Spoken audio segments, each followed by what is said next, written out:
Crystal Tree, and today I'm going to be talking about the basics of starting out needle felting.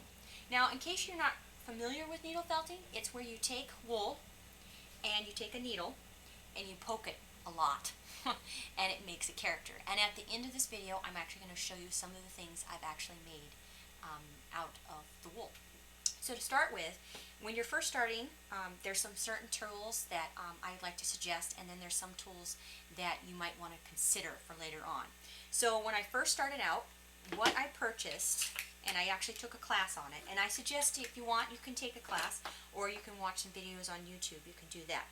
I went ahead and bought myself some needles. The needles aren't really that expensive, and they come in different sizes. The two needles that I decided upon were a very large one and a very tiny one. The tiny one, as you can see here, you can see the difference in the camera. I'll use my assistant here to bring it up closer so you can have a little better idea of what the sizes are. Is that the tiny one is for more detailed work, like let's say you're making a doll's face, you want to get up close and do like the eyebrows or the eyelids or the lips or the nose, or more delicate, you don't want to punch it too much. This is the type of needle you want, is the tinier one. The bigger one is made for doing large amounts. If you want to make a huge square, or you're doing a big part of the stomach on a body, those are the different types. Now with the needles, they are specially designed to take the felt and braid it together like this. So when it goes down into the wool and comes back up, it takes the wool hair and brings it together like this. And that's what helps keep its form. So every time you punch down and come back up, it takes the wool. Now, one thing you want to be careful about is that these do break very easily. And one thing I found is that if you do an angle, you want to always keep a nice straight up and down motion when using the needle. They do break, and if it gets lost in your work, you're going to have to rip your work apart. So the next thing I went ahead and got, and I also use this sponge to hold them so I don't have to worry about breaking them, so that I can take better care of them, and it's easier for me to store, and I won't poke myself. And I have poked myself with these. They're very, don't watch TV when you needle felt. It's one of those things, you can listen to music, but you got to keep your eyes on what you're needle felting. The foam is a nice thing that you can get. I've had this foam for a really long time. You can see it's getting a little bit of wear and tear, but you can flip it over and use the other side.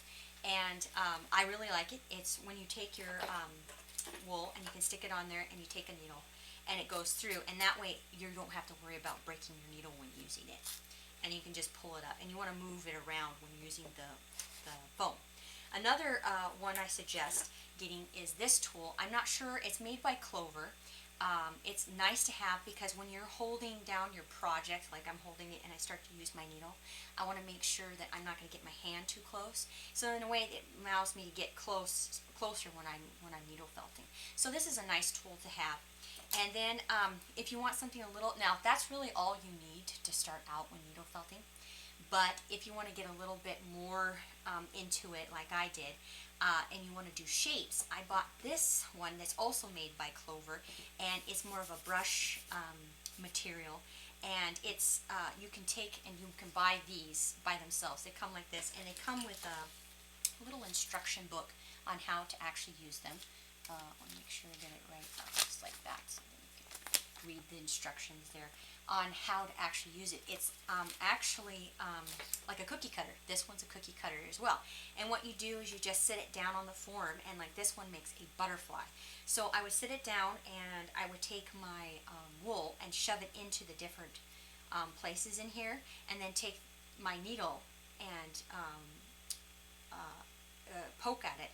And once I'm done and I feel it's firm enough, I bring it up, and it will actually take the shape that I poked, the form I poked it in. Another tool that you can go ahead, and especially if you're doing a large amount of section, let's say you're doing something like this big, and you can take this, and you take those longer needles that I was talking about before, not the delicate ones, but the larger ones, and you can take them, and you actually can stick it right through this little holder here, and then it actually goes, and this is very simple. At the time when I purchased it, I think it was about $6, $5, and it allows you to put up to 6, I believe, and you can go like this with it. So you can do a larger amount when you need to cover something or if you're working on a project. And what other thing did I want to talk about? Oh, yes, my brushes.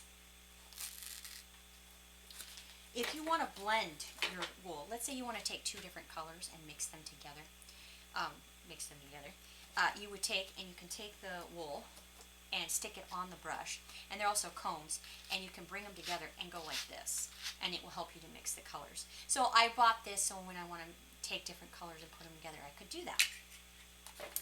And now I'm going to talk about a little bit about the different types of wool you can purchase. You can purchase it in a large one like this. This is was colored. This is llama wool.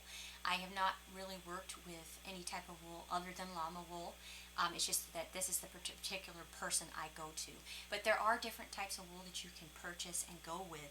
I found that llama wool is very soft, and if you don't want something scratchy, I prefer this.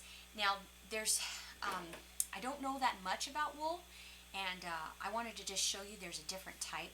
Like this one here, I believe is a roving, and the different types of wool are, this one here, as you can see, it pulls apart in a smaller amount. This is how long the hair is, but it depends on what type of wool you get. Like this one here, when I pull it, it's a longer strip when it comes out when you pull it. And this is also llama wool. Now this other one I have sitting over here, I have yet to try, but it's really neat because it comes out curly, and it's called mohair. And you can get mohair, and I'll show you the name here.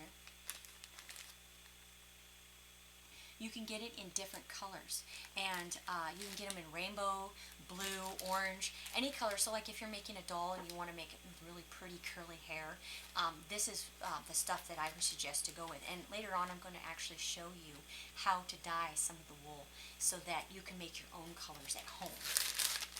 And one last one I did, I bought this package here, and it's a pencil wood, I believe that's what it says on the package. And it's just because the way that, I believe it's the way they put it, they did it, it's real thin. Like, you can see how they did the roving, they made it really thin. And when it pulls apart really nice. But I think they do it like in about this long.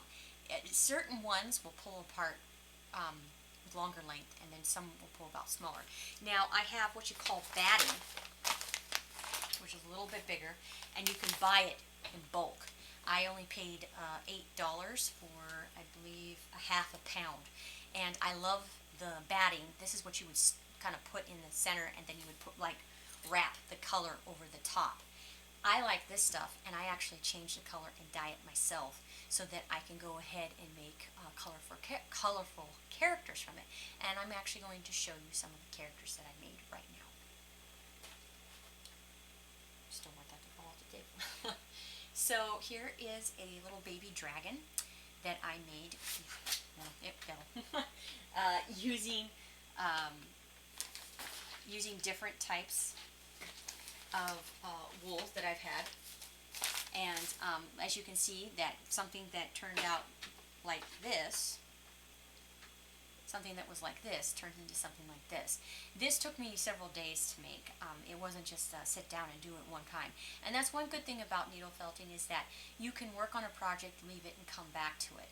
And you can see the back, I put some wings on, and I did tail. And her tail is bendable. I actually put piping in her tail and in her arms so that I could move her if I wanted to, and pose her.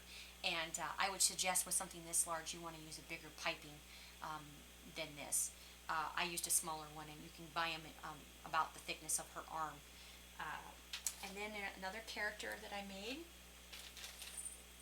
was this court jester. This little hand thing fell off. He was one of the first things I ever made, and I had never really made much before then, so I was really surprised I was able to get him to turn out.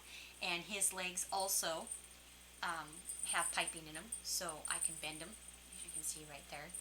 And I think that's kind of neat, how you can do different things with them. I've seen people make real-life dogs, a real-life dog from a photo into a dog, And this one's an alien that I made, and he's kind of floppy. I didn't quite attach his head when I was learning how to needle felt, but I think he still turned out pretty neat. I bought plastic eyes to stick in, and I needle felted around those.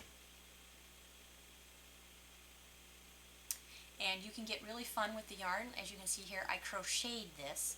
This was actually yarn that is his little basket, and it's 100% wool, and it looks like this.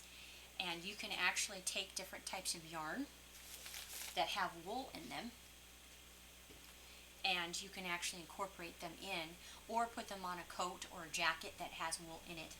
And there's like this one here. This is a yarn, but it is wool, and you can use that in needle felting as well. So that is everything for today that I wanted to talk about with you. If you have any questions, please let me know. Please like and subscribe. Thank you.